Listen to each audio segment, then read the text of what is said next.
मैं चंद्र मोहन कैथल हरियाणा से। और आज शिक्षक विशेष है चल। और इस उपलक्ष्य में मैं भी शिक्षक हूँ, मुख्य अध्यापक हूँ। और आज मुझे संघ का आदेश हुआ है कि मैं अपना यहाँ पे कॉन्सेप्ट प्रस्तुत करूँ। और कॉन्सेप्ट में जो मुख्य आज का जो विषय है वो गोल्डन रूल नंबर 9 है, जिसको कहा गया भी संघ घातक की वापसी संघ में कभी नहीं। तो ये बहुत ही महत्वपूर्ण संघ का नियम है। संघ के 10 गोल्डन रूल है और संघ से जुड़े हुए हमारे सभी संघी साथियों को सबसे पहले यही मानना होता है भाई मैं इन 10 गोल्डन रूल से सहमत हूँ।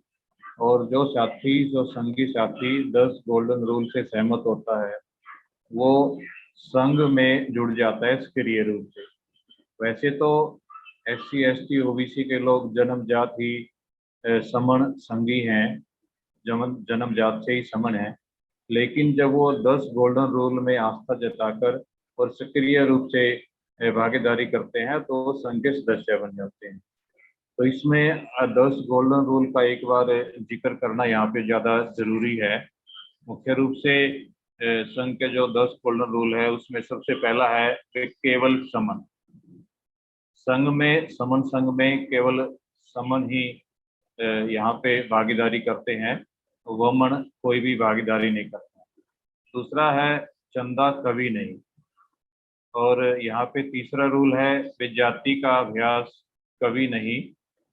इसके साथ हमारा जो चौथा गोल्डन रूल है केवल संघवाद।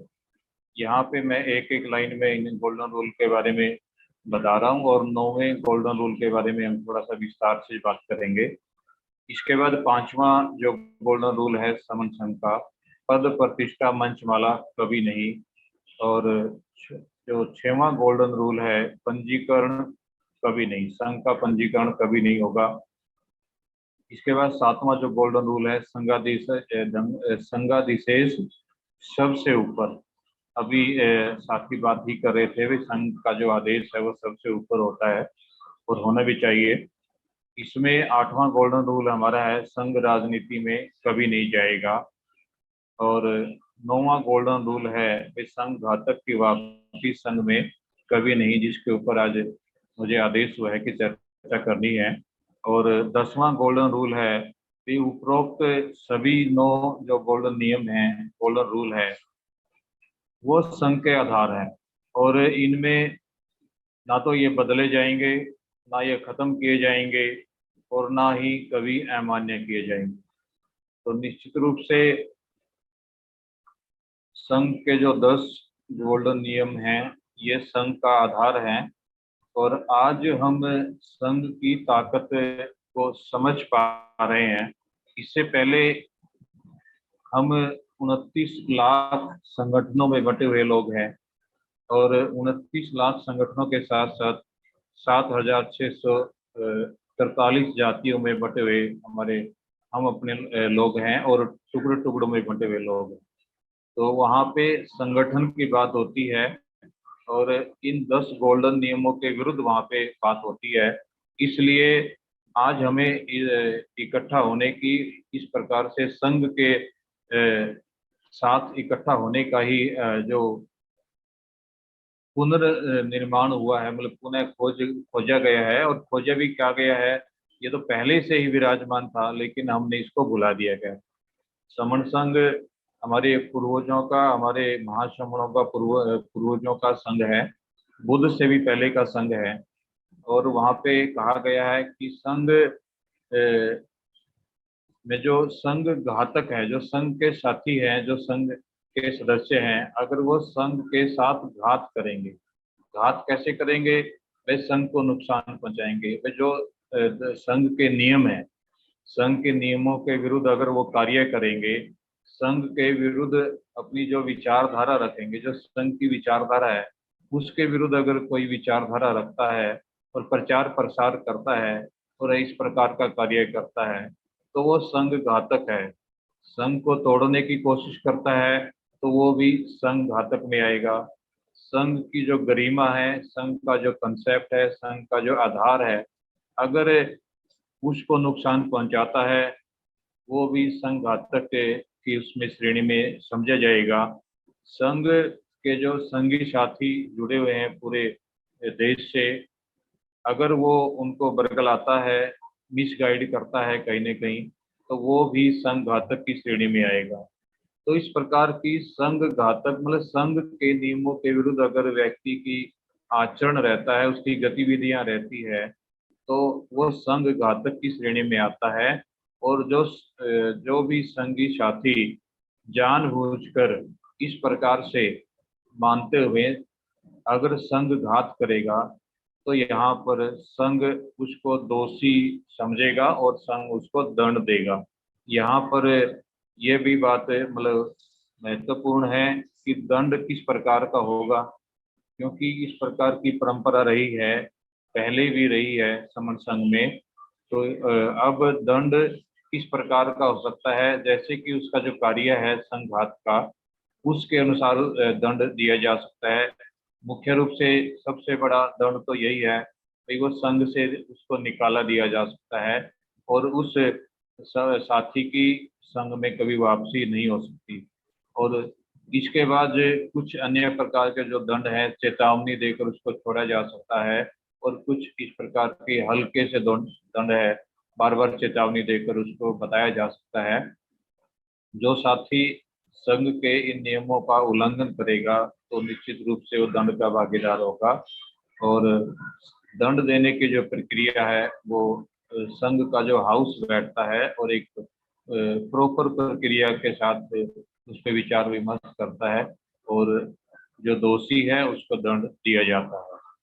और ये दंड देने की जो प्रोसेस है, ये बुद्ध के समय में भी और उससे पहले भी ये प्रचलित रही है। बुद्ध के बारे में, तथागत बुद्ध के बारे में हम सुनते हैं कि उनका जो भाई थे और वो भी संघ में शामिल हुए थे, उन्होंने संघ के विरुद्ध अपना आचरण किया।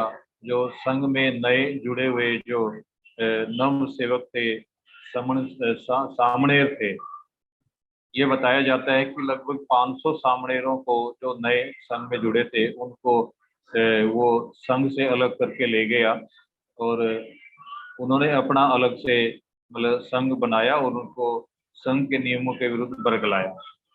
तो वहाँ पे तथागत बुद्ध ने हमारे जो भिक्षु संघ थे, भिक्षु संघ के साथियों को वहाँ पे भेजा गया, भिक्षुओं को, और उन भिक्षुओं ने संघ की जो विचारधारा है, उनको सही आचरण है और संघ के नियम है उनको समझाया। और वो जो 500 के 500 नव सामणेर थे वो संघ में वापिस आ गए। लेकिन जो देवदत्त थे, जो तथागत गौतम बुद्ध के भाई थे, उनको कभी भी संघ में वापस नहीं लिया गया और वो अंतिम सांस तक इस प्रकार से वो रहा कि उसका मतलब अपना उन्होंने जीवन त्याग दिया, लेकिन उसको संघ ने कभी माफ नहीं किया। तो ये यहाँ पे चाहे हमारा कितना भी प्यारा रिश्ता हो, आपस में किसी भी प्रकार का संबंध हो, लेकिन अगर वो संघ के साथ घात करेगा तो वो संघ में कभी भी उसकी वापसी नहीं होगी। और जो इस प्रकार के जो विनय हैं, जो इस प्रकार के नियम हैं, अगर हम उन पे चलेंगे तो संघ निश्चित रूप से सफल होगा। आज तक हमारे जो 29 लाख संगठन हैं, इन संगठनों में इसी प्रकार से होता आया है कि वहाँ पे कोई नियम नहीं है। वहाँ पे एक दूसरे के साथ हम झगड़ते हैं, लड़ाइयाँ लड़ते हैं, उसके बाद भी हम साथ साथ फिर काम करने को मजबूर होते हैं। और कुछ दिनों में हम देखते हैं कि संघ के आगे टुकड़े हो जाते हैं और संघ निष्क्रिय मतलब संगठनों के टुकड़े होते हैं और संगठन कोई भी उपलब्धि हासिल नहीं कर पाते। तो ये सब जो महत्वपूर्ण हमारे लिए आज की जो समन संघ की जो विचारधारा है, वो संघ के 10 गोल्डन नियमों पर आधारित है। तो हम इन 10 गोल्डन नियमों को फॉलो करें और लगातार फॉलो करें। इसमें एक महत्वपूर्ण बात यहाँ पर यह भी बताई जाती है कि जो हमारा जो भारतीय संविधान है, बाबा साहब भीमराव अंबेडकर के द्वारा जो रचित संविधान है, और संविधान हमारे लिए देश के जो कानूनों का, देश के लोगों के लिए, देश के नागरिकों के लिए कानूनों का एक पुलिंदा है, कानूनों की एक किताब है। और उसमें प्राकृतिक नियम, जीवन जीने के जो नागरिकों के लिए जो नियम है, जो आवश्यक नियम है, वो उसमें शामिल किए गए हैं। वो भी समण संघ और हमारे संघ की विचारधारा से प्रेरित होकर बाबा साहब के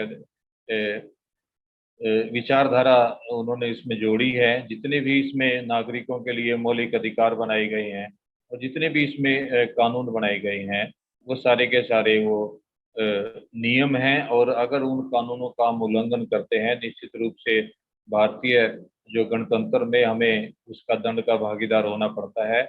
इसमें यहाँ पे जो आईपीसी है, जो इंडियन पेनल कोड है, उसमें लगभग हम कह सकते हैं कि ये 1860 में बनाया गया है।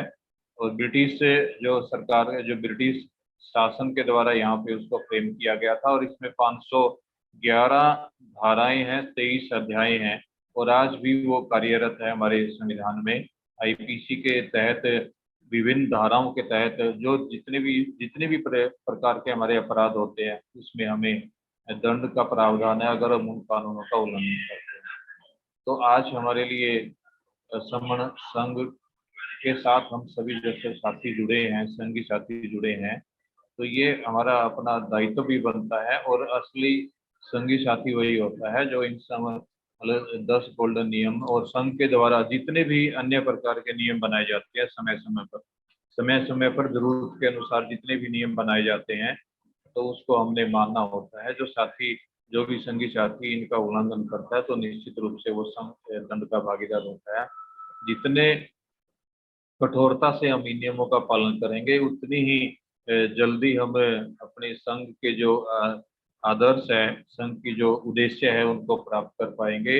हमारे लिए एक बहुत ही महत्वपूर्ण समय है, क्योंकि सभी प्रकार के प्रयास आज हमने करके देख लिए हैं। पूरे देश में सभी लोगों ने अपने अपने तरीके से प्रयास किए, संगठनों ने भी प्रयास किए। इतनी बड़ी संख्या में हमारे संगठन है, उसके बावजूद भी हमारे जो अधिकार है वो हमसे छीने जा रहे हैं। और हम एक जो इस देश में जो आदर्श व्यवस्था, जो हमारे पूर्वजों का जो शासन रहा है, जो आदर्श व्यवस्था हमारी रही है, सवर्ण काल जो हमारा रहा है, उस काल को स्थापित करने के लिए संघ के माध्यम से ही एक दूसरे के साथ जुड़ के, उस विचारधारा के साथ जुड़ के ही हम उस व्यवस्था को स्थापित कर सकते हैं। इसलिए संघ का जो मुख्य जो नारा है, मेन जो थीम है, जुड़ने और जोड़ने का, जब हम लोगों को एक दूसरे के साथ जोड़ेंगे और जुड़ेंगे, उस जोड़ने और जुड़ने के समय हमें वो सारी इस प्रकार की जो विचारधाराओं से आपस में गुजरना भी पड़ेगा, क्योंकि लाखों की, करोड़ों की संख्या में हमारे समण जो भाई बहन है, और सभी को हम जोड़ेंगे, क्योंकि जितनी बड़ी संख्या होगी उतने ज्यादा विचार होंगे। लेकिन उन सभी विचारों को एक करके हम एक विचारधारा के तहत, संघ की विचारधारा के तहत जुड़ेंगे, जुड़ने और जोड़ने का हम कार्य करेंगे। जितना जल्दी हम जुड़ेंगे, जितनी भी मजबूती से हम जुड़ेंगे, उतनी ही मतलब जल्दी से हम सफल होंगे। और जो जो जुड़ेगा साथी, वही सफल होगा। और जहाँ जहाँ हम जुड़ेंगे, वहीं वहीं हम सफल होंगे। तो मैं आज इस, आप सभी ने समण संघ का माध्यम से मुझे यहाँ पे अपने बोलने का मौका दिया है। मैं आपका आभार भी प्रकट करता हूँ। अगर इस वक्तव्य में मेरे से कोई गलती हुई है, तो मैं संघ से माफी भी चाहता हूँ। संगम नमामि, संगम नमामि, संगम नमामि।